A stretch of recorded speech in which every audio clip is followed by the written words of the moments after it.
In today's video, we're going to be diving into the upcoming pattern. There is some very interesting and intense storm systems happening around the nation, including the west, central, and eastern portions that we're going to be discussing today. Some potential snowfall in areas that have not seen it yet, such as the Midwest, Great Lakes, maybe even the Ohio Valley, Mid-Atlantic, and Northeast.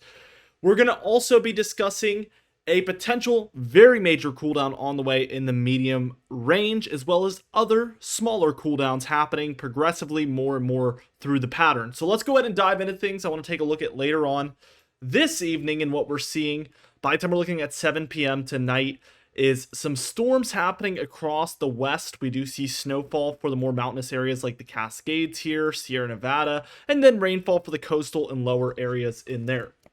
As far as the Great Lakes and Northeast are concerned, we do see sporadic snow and rain showers happening throughout. We do have a stronger low pressure system nearby Maine and eastern Canada there.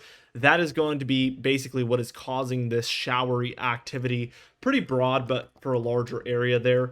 As we just move towards tomorrow afternoon on Tuesday, November 12th, what we see is a lot of this snowfall is now for the Cascades, the Rockies here as well. We're seeing plenty of snowfall, some rainfall in the lower elevation areas, but really mostly snowfall happening for the day tomorrow on Tuesday. By Wednesday on November 13th, what we're seeing is some snowfall across the Cascades and Northern Rockies as a new low pressure system is moving on shore to Western Canada. And again, you guessed it, rainfall in the lower and coastal areas. The new storm, I would say, or the more surprising one, is this central U.S. system here, where we do have plenty of precipitation happening in the northern plains, upper Midwest, as well as the deeper south here. This is happening for numerous areas by this point. And as we look at Thursday afternoon on November 14th, we don't have any severe cold air happening around the nation, but we do have some overnight, perhaps later in the evening, snow showers possible for the areas nearby New York and Pennsylvania on or off of Lake Erie, I should say. Overall, rain showers are now around for a lot of the eastern states overall. And we do have more snowfall still for the Northern Rockies and the Cascades. As we take a look at Friday here on November 15th, we see some interesting things happening in the west. Our low pressure has progressively made its way further south, and this is allowing for some California rainfall, even in Southern California, and some Sierra Nevada snowfall there for areas throughout California and Nevada. We do have a stronger low near the East Coast, but it's just too far offshore to bring impacts. We do have a weaker one to the north, 998 nearby Maine, and this one is bringing a mixed bag of precipitation, as you can see, to areas nearby New Hampshire, Maine, and eastern Canada. Rainfall, ice, and snowfall would be possible with this system if this model is correct. Saturday on November 16th, what we see is a deepening trough for the west here with a pretty significant ridge here over the east. So the central states quite warm, and then also as we progress towards the east, quite warm as well for the end of the week next week. Some snowfall happening around the Rockies and plains here as well. Definitely an interesting scenario there. As we take a look at Sunday on November 17th, we see some things changing up. Some warmer air is able to battle with the cold, at least out west. And we do get a little bit of cooler temperatures for the northern plains and upper Midwest here. So we are seeing a little bit of a flip. The east is still relatively warm, though. We have a trifecta of pretty impactful low pressure systems. One here for Alberta, bringing mostly snowfall and rainfall to the areas west of it, as you can see.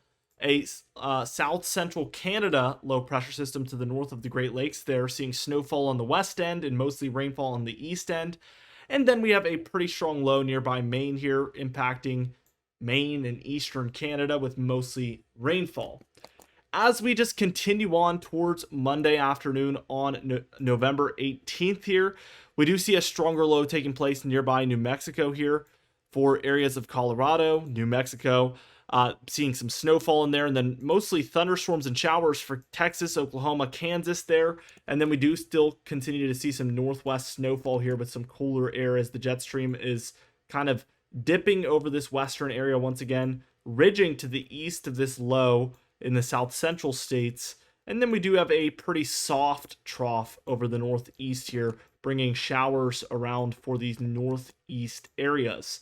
As we keep going towards Tuesday on November 19th, this is when things get very interesting. Our south central low starts to lift off towards the Midwest, bringing rainfall and snowfall to this area. We do see snowfall for the kind of southern Rockies, and your jet stream is still a bit of a ridge over the east here, as you can see, especially south and east of that low across the Midwest. But we do see deep sinking cold air, and this should be on the move eastward. So let's just continue to track this as we move towards Wednesday on November 20th. Look at this, 998 over the upper Midwest. Snowfall for a lot of the upper Midwest and northern plains, perhaps. And a strong cold front here on the eastern end. I'll get rid of all of that, but we do see thunderstorms and showers happening here to the east. The primary factor here is going to be this big time warm up out west that we're seeing, and also areas of high pressure. This is going to allow for a positive PNA pattern to set up overall, bringing this massive cool down for the plains and Midwest areas. And again, it should be moving eastward, but right now there's warm air trending northward to the east of that cold front, which is very, very common. This model does show a tropical cyclone nearby western Cuba. Take that with a grain of salt. It is possible, but we're pretty late in the season, so I'm a little skeptical, but these models continue to show some tropical concerns. Thursday here on November 21st, what we're seeing is a big time dry and warm pattern out west continuing. This cool down is progressing eastward, especially the further south you go, where we see the deeper south dealing with some pretty cold temperatures. We have a weaker low here in the middle of it over Iowa, with snowfall around for plenty of the northern plains and upper Midwest there. Even with this cold front here, we see some snowfall perhaps mixing in, although again, take that with a grain of salt. Let's keep going with this towards Friday, and this is when things are beginning to progress eastward. I really am confused by this pattern. If we were to track the jet stream, you can see how crazy it looks, but something like this is what we're seeing as far as the jet stream, and that is a crazy inversion of the jet stream there. We're seeing warm temperatures get wrapped into the north here. I'm highly doubtful that we will end up actually seeing something like this, but this cool down is also just very west to east. I think that we're going to see more of a pure cool down for the eastern states like we've been seeing for week or days, at least maybe a week here on this model. So I think we'll end up with a jet stream a lot more like this, as opposed to the wonky, crazy inversions happening here. But time will tell, of course. We do have plenty of precipitation here to the east and north of that low. Let's keep going. I want to take us in towards Saturday on November 23rd. We do actually end up getting this low breaking up over the kind of Midwest areas, and a secondary low developing, I guess it's the primary low now, nearby or in central Pennsylvania. This will bring rainfall to the Great Lakes and Mid-Atlantic areas here. And within this cool down, we do have broad low pressure still from that leftover low that's dissipated. We do see snow showers for plenty of states in here on this model for Saturday, November 23rd.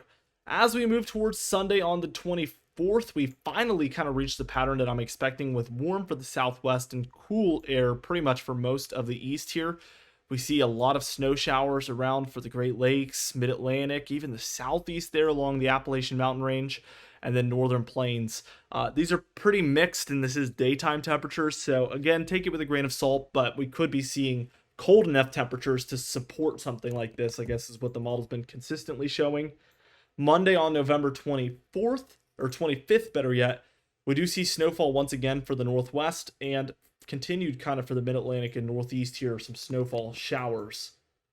Finally, for Tuesday, we see this cooler air kind of lift off, although we have a flatter jet stream and it's mostly to the south. So we have relatively cold temperatures in the northwest and northeast in particular.